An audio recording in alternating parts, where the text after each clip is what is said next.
Christmas is usually associated with warmth, family, and quiet nights filled with lights and familiar sounds. But sometimes, when the world slows down and streets empty, strange things surface. These are stories sent in by people who experience something unsettling during the Christmas season, events they still can't fully explain. All of them are told exactly as they remember them, and all of them happen when they least expected anything unusual to occur. Story 1, Daniel. I was 26 when this happened, living alone in a small apartment just outside Portland, Oregon. I worked late shifts at a warehouse, and on Christmas Eve I got home around 2 a.m. The building was quiet, which wasn't unusual. Most tenants traveled to see family. As I unlocked my door, I noticed something small but wrong. My Christmas wreath, the cheap one I'd hung that morning, was lying flat on the floor in front of my door. I clearly remembered hanging it with a hook. I assumed it fell and didn't think much of it. Inside, everything looked normal.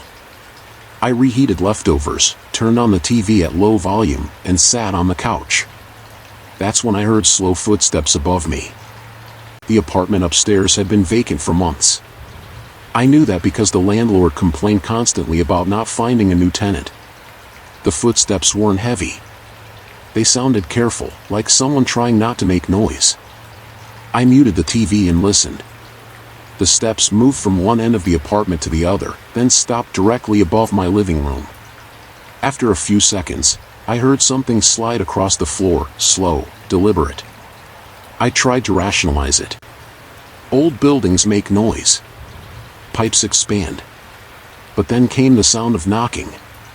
Not on my door, on the ceiling. 3 soft knocks, spaced evenly apart. I didn't sleep that night. The next morning, Christmas Day, I asked my landlord if anyone had been in the upstairs unit.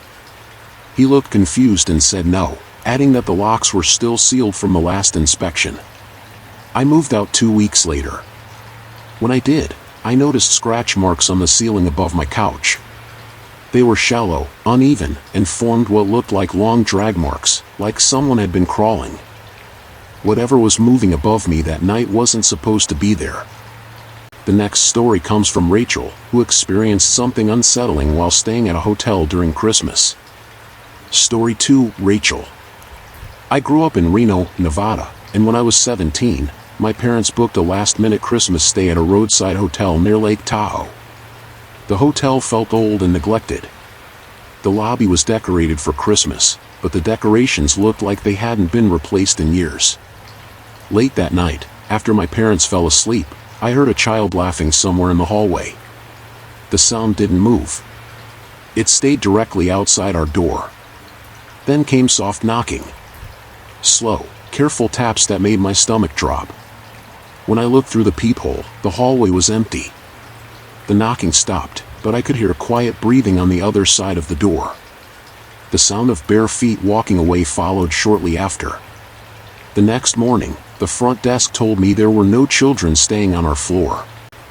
When we checked out, I noticed small handprints pressed into the dust at the bottom of our door. I still think about what might have been standing outside that room.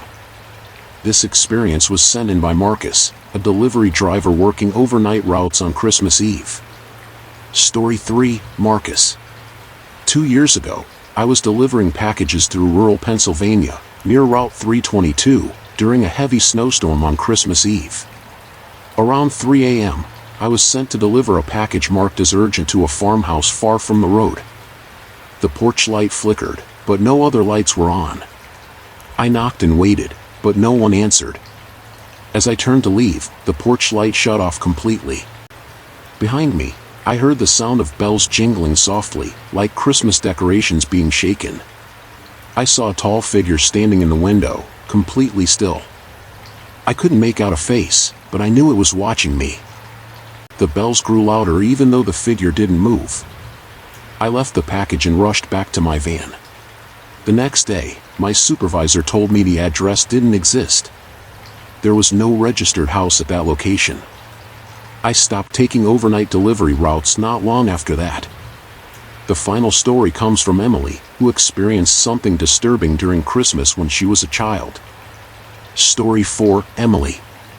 When I was a child, My family lived in Savannah, Georgia, in an old historic neighborhood. One Christmas night, I went downstairs while everyone else was asleep. The only light on was the Christmas tree. Someone was sitting on the couch, facing the tree. I thought it was my father until the figure slowly turned its head toward me. Its face looked smooth and wrong, like it didn't belong to a real person. I ran back upstairs and hid under my blanket.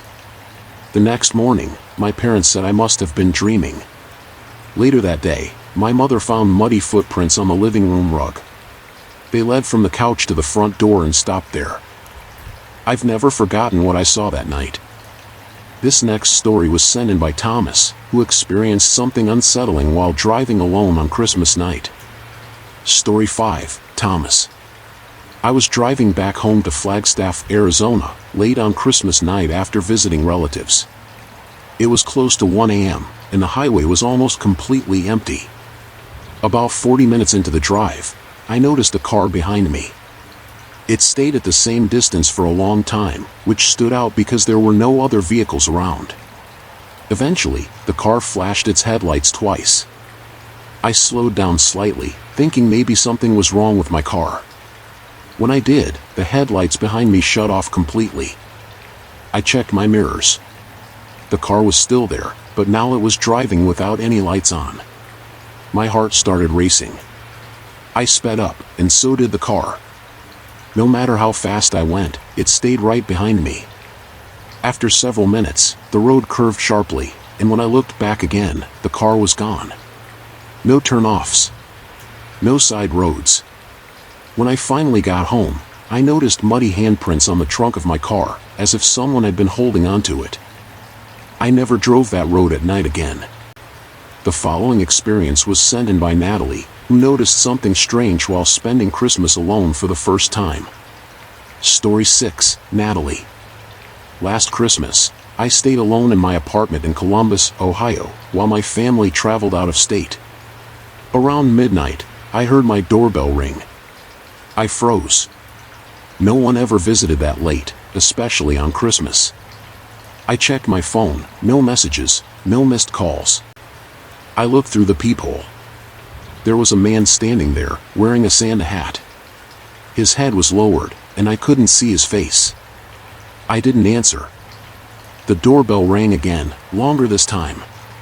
Then came knocking. Slow and firm. I stepped away from the door and waited. After a few minutes, everything went quiet. The next morning, I opened the door and found a small wrapped gift sitting on the floor. Inside was nothing but a folded piece of paper.